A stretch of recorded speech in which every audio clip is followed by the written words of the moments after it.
Alo 4.7 IFM. Report! Isinagawa kahapon ang Oplan Baklas bilang bahagi ng pagbabantay ng Commission on Elections Pangasinan sa election at campaign period ngayong nalalapit na 2025 midterm elections. Nagsimula ng alas 8 ng umaga ang naturang aktibidad sa bahagi ng Dagupan City at diretso sa malaking bahagi ng bayan ng Lingayen, sabay din ng iba't iba pang bahagi ng lalawigan.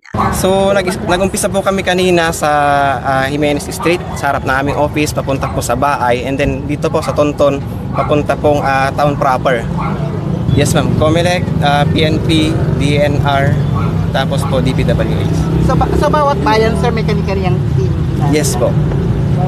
Ayon sa tanggapan ng COMELEC Pangasinan, tanging mga national candidate campaign materials muna ang kanilang mga binabaklas na nasa mga bahaging hindi maaaring paglagyan.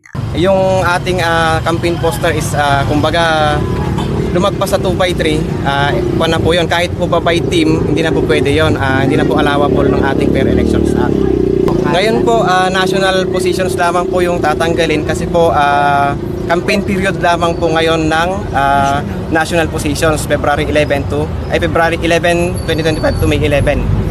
So ngayon po, yung mga campaign posters ng ating mga local officials hindi pa natin tatanggalin unless po may mga kasamang party list yung kanilang campaign posters, kasi indirect campaigning naman po yan ng party list which is considered na national positions.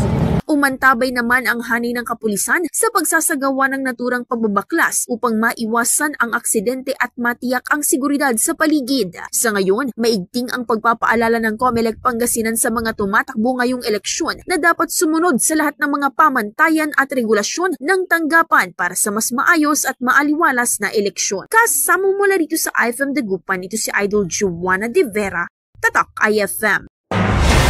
IFM News. IFM News. IFM News.